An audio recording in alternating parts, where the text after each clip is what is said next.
अब vapour pressure low होगा, ये हम अब पढ़ चुके हैं वहाँ पे वेपर, लेकिन आप इसको डिटेल से पढ़ते हैं कि लोअरिंग ऑफ वेपर प्रेशर दूसरी कॉलिगेटिव प्रॉपर्टी है। अब वेपर प्रेशर होता क्या है कि वो प्रेशर जो कि वेपर एक्सर्ट करे, यानी लिक्विड के जो वेपर हैं वो जो प्रेशर लगा रहे होते हैं इक्विलिब्रियम स्टेट के अंदर with pure liquid itself eight given temperature का वेपर प्रेशर ऑफ लिक्विड, कि ये हमारे पास लिक्विड है ना, तो यहाँ से वेपर उड़ भी रहे हैं नीचे वापस भी आ रहे हैं, उड़ भी रहे हैं नीचे वापस भी आ रहे हैं, और जो इन्होंने जमघट्टा बना के यानी 20 मालिक्यूल उड़ रहे हैं 20 मालिक्यूल अंदर आ रहे हैं, तो इक्विलिब्रियम स्टेट के अंदर जाके जो ये वेपर प्रेशर इनका यानी कि इन जो यानी कि 20 अंदर आ रहे हैं 20 बाहर जा रहे हैं, कॉन्स्टेंट कंडीशन आ गई, एक इक्विलिब्रियम स्टेट आ गई, उस वक्त जो ये वेपर बाहर है इनका जो एक्सर्टेड प्रेशर उनको वेपर प्रेशर कहते हैं। यानी एक ख़ास कंडीशन पे हम कह रहे हैं कि वो ख़ास कंडीशन क्या है कि जितने वेपर उड़ रहे हैं उतने ही वापस सॉल्वेंट के अंदर यानी कि आ रहे हैं, उस वक्त जो वेपर प्रेशर सरफेस पे होगा उसको हम वेपर प्रेशर कहते हैं।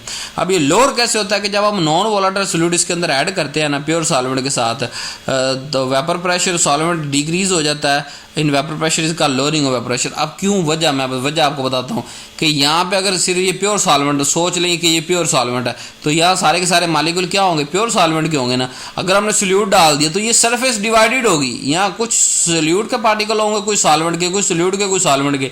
अब उस सॉल्वेंट अकेले सॉल्वेंट कि सोल्यूशन के अंदर उसको इतनी परमिशन नहीं है कि वो सारे इकट्ठे उठे, क्योंकि ये सरफेस डिवाइडेड होगी ना, कुछ सोल्यूट के पास चाहे 1/3 सोल्यूट के पास गए, दो जो हिस्से सॉल्वेंट के पास रहे, लेकिन अगर प्योर सोल्यूट के जरिए उसके साथ सॉल्वेंट के जरिए कंपेयर करें तो यहाँ सरफेस पे वेपर्स को उड़ने और वापस आने में जो है वो वेपोरेट होने में और वापस जो है मिलने में वो थोड़ी जगह कम होगी, सरफेस कम होगी सर। तो क्यों हुआ, क्योंकि वहाँ सॉल्यूट के मालिक्यूल मौजूद थे, तो ओवरऑल वेपर प्रेशर जो है वो लो हो जाता है। अब नॉन वोलेटाइल सॉल्यूट जो है वो डिसॉल्व करे प्योर सॉल्वेंट के अंदर, solute molecule adjust terms are between the intermolecular space, the interaction forces are produced between solute and solvent.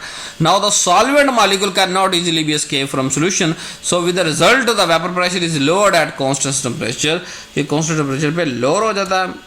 अब अकॉर्डिंग टू राउट्स लॉ अगर हम चलें तो वहाँ पे पार्शियल प्रेशर और सॉल्वेंट P1, सॉल्यूट के लिए P2, ठीक है, पार्शियल वेपर प्रेशर P1, तो partial vapour pressure P1 is equal to क्या होगा, पार्शियल प्रेशर उसका multiply by number of mole P1, Raoult's law यही कहता है ना, partial pressure multiply by number of mole, तो P1 is equal to P0 1 multiply by x1, यानी कि सॉल्वेंट के कितने मोल हैं। आगे P2 यानी सॉल्यूट की अगर बात करें तो P2 मल्टीप्लाई बाय x2 यानी सॉल्यूट के कितने जो है वो मोल हैं।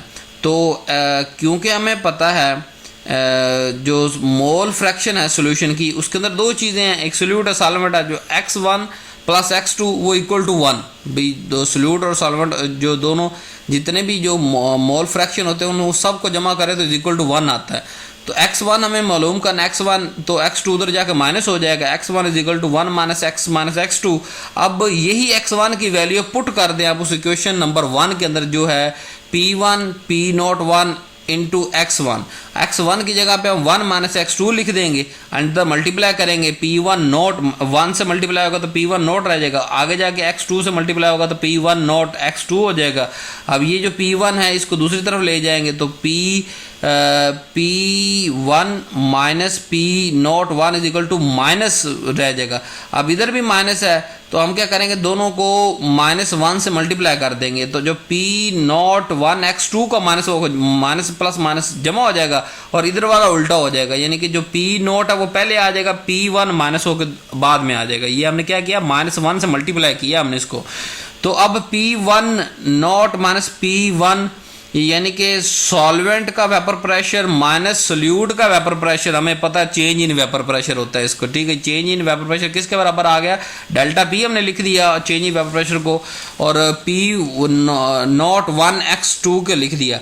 अब P1 उधर मल्टीप्लाई हो रहा है, इधर आके डिवाइड हो जाएगा, तो delta P over P01 is equal to x2, और x2 हमें पता है किसके बराबर होता है, मोल किसी के निकालने हो तो N2 divided by N1 plus N2। So above equation से हमें ये क्लियर हो गया कि जो वेपर प्रेशर लोअर हो रहा है सोल्यूशन का, वो relative to vapour pressure of solvent is equal to the mole fraction of solute, that is called relative lowering vapour pressure, कि वो उतना ही लोअर हो रहा है जितने हमने मोल डाले हैं, यानी जितने हमने सोल्यूट के मोल डाले हैं उतना ही वो वेपर प्रेशर कम हुआ है। तो इसको क्या कहते हैं, रिलेटिव लोअरिंग। रिलेटिव मतलब जितना ज्यादा और डालते जाएंगे और कम होता जाएगा, और डालते जाएंगे और कम होता जाएगा। अब वेपर प्रेशर को मेजर करने का आया मेथड है हमारे पास, आइसोफेस्टिक मेथड। इस मेथड को हम डिटरमाइन करते हैं वेपर प्रेशर करने के लिए। तो इस मेथड में दो सोल्यूशन हम इस्तेमाल करते हैं। नंबर एक, टेस्ट सोल्यूशन जिसका वेपर प्रेशर में डिटरमाइंड करना, और स्टैंडर्ड जिसका हमें वेपर प्रेशर मालूम है। तो ये दोनों जो सोल्यूशन होते हैं इसको हम एवैक्यूएटेड वेसल, जो सेपरेटेड सिल्वर कप के अंदर हम उसको रख देते हैं। दो सोल्यूशन का जो वेपर प्रेशर है वो हायर होता है, vapour pressure will pass to other solution with lower vapour pressure. So this process is continue until the equilibrium achieve. इसका जो इक्विलिब्रियम अचीव होगा तो उसको उस पॉइंट को हम कहेंगे आइसोपेरिस्टिक पॉइंट। यानी हुआ क्या, क्योंकि सॉल्वेंट का वेपर प्रेशर ज़्यादा है और जो हमने साथ में दूसरा स्टैंडर्ड रखा है उसका, यानी जो सॉल्यूशन का वेपर प्रेशर वो ज़्यादा है और दूसरे जो है स्टैंडर्ड के ज़रिए, तो क्या होगा, यहाँ से वेपर उड़ के वहाँ जाएंगे तो एक पॉइंट आएगा, जब इक्विलिब्रियम अचीव हो जाएगा उसको आइसोपेरिस्टिक पॉइंट कहते हैं। इस पॉइंट पे हम सॉल्यूशन को एनालाइज करेंगे और चेंज इन कंसंट्रेशन नोट करेंगे, स्टैंडर्ड सॉल्यूशन की कितनी चेंज हो गई है उसको डिटरमाइन करेंगे। उसकी जो वैल्यू है वो वेपर प्रेशर है फ्रॉम द टेबल से निकाल लेंगे हम। तो difference in vapour pressure of standard solution is actually the vapour pressure of test solution. कि जो डिफरेंस आ रहा है स्टैंडर्ड सॉल्यूशन के अंदर, यानी कि सॉल्यूशन से उड़ के स्टैंडर्ड सॉल्यूशन के अंदर गया ना, तो जितना वहाँ वेपर प्रेशर का चेंज आ रहा है वही टेस्ट वेपर प्रेशर उसका कितना वेपर प्रेशर है टेस्ट सॉल्यूशन का। बात समझ आई कि नहीं? मैं दोबारा रिकॉल कर देता हूँ, कोई मसला नहीं, रिलैक्स हो गए, ठंडे दिमाग से सुने, कोई परेशानी वाली बात नहीं, बड़ा ही मज़ेदार टॉपिक है, इंटरेस्टिंग है, सुने ज़रा। एक टेस्ट सॉल्यूशन हमने रखा, एक स्टैंडर्ड रखा। स्टैंडर्ड का हमें पता है कि भाई कितना वेपर प्रेशर है, टेस्ट का हमने मालूम करना है कि वेपर प्रेशर अब कितना है, यानी कि सोल्यूट ऐड करने के बाद सोल्यूशन उस सोल्यूशन का कितना। अब होगा क्या, क्योंकि जो सोल्यूशन का वेपर प्रेशर वो ज़्यादा, तो वहाँ से ज़्यादा बुखार उड़ेंगे। अब बाहर तो जा नहीं सकते, ऊपर से क्लोज है, तो वो स्टैंडर्ड के अंदर घुस जाएंगे। ठीक है, अब एक वक्त आएगा वो उड़ के यहाँ से वहाँ बराबर हो जाएंगे। दोनों के जितने जो है वो 10 अगर मालिकुल सरफेस से उड़ रहे हैं, 10 वापस आ रहे हैं, तो दोनों के बराबर हो जाएंगे। जिस वक्त दोनों के बराबर हो जाएंगे तो हम स्टैंडर्ड को बाहर निकाल लेंगे और देखेंगे कि स्टैंडर्ड का पहले हमें वेपर प्रेशर पता था, अब दोबारा मालूम करते हैं कि और कितना बड़ा या क्या हुआ। तो वो जो चेंज आ रहा है वो किसका है, टेस्ट का सोल्यूशन जो है उसका वेपर प्रेशर है। तो जो सोल्यूट अगर नॉन इलेक्ट्रोलाइट, हम बात ही नॉन इलेक्ट्रोलाइट की कर रहे हैं, तो molecular weight of solute calculate किया जा सकता है लोअरिंग ऑफ वेपर प्रेशर से। सो जैसे हमें पता है कि रिलेटिव लोअरिंग किसके बराबर होता है, del P over P nought is equal to x2 is equal to n2 over n plus 1 plus n2, n1 plus n2 पूरा बटे के अंदर है। ठीक है, अब n2 एक और भी तो होता है, वेट ओवर मॉलिक्यूलर मास, तो w2 over m2 number of mole of solute के बराबर है। अब n1 अगर यहाँ पे मालूम करें तो वो क्या होगा, w1 over m1 number of mole of solute of solvent, 1 जो सॉल्वेंट के लिए, 2 सोल्यूट के लिए। सो हम क्या करेंगे, हम यहाँ पे n1 और n2 की वैल्यू पुट कर देंगे। इधर वाली इक्वेशन रिमेन सेम रहेगी, वन इक्वेशन ये डेल्टा पी और P nought is equal to क्या था, n2 था, तो n2 की वैल्यू लिखो यहाँ पे, w2 ओवर m2 आ गया, फिर बटा लगा दो, नीचे क्या है n1 प्लस n2, तो n1 की दोबारा वैल्यू लिखो बटे के अंदर, w1 ओवर m1 प्लस क्या था n2 था, तो n2 की वैल्यू लिखो w2 ओवर m2।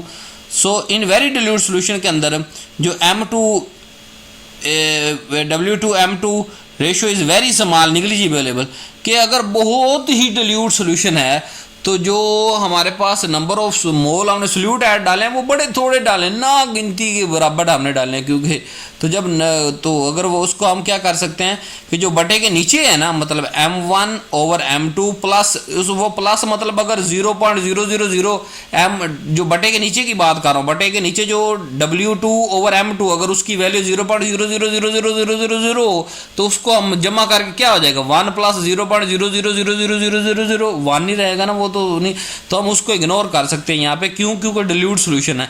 तो बटे के नीचे वाला W2M2 खत्म हो गया क्योंकि डिल्यूट है।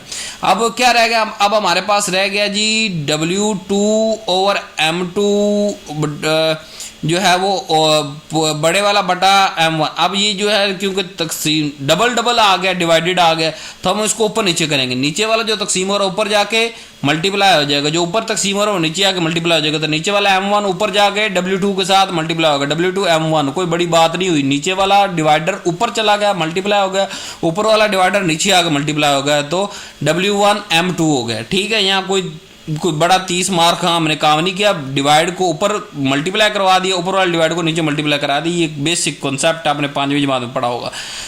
अब यहां से हमने M2 की वैल्यू निकालनी है कि सल्यूट हमने मिकदार मालूम करनी है कि कितनी है सल्यूट की मिकदार जी। हमारे पास जो है वो मॉलिक्यूलर वेट हमने मालूम करना है सल्यूट का, तो वो M2 है मॉलिक्यूलर वेट। तो M2 को ज़रा रीअरेंज करें, सबसे नीचे M2 है तो M2 इधर आ जाएगा दाएं तरफ, और ये जो delta P over P note ये दूसरी तरफ चला जाएगा।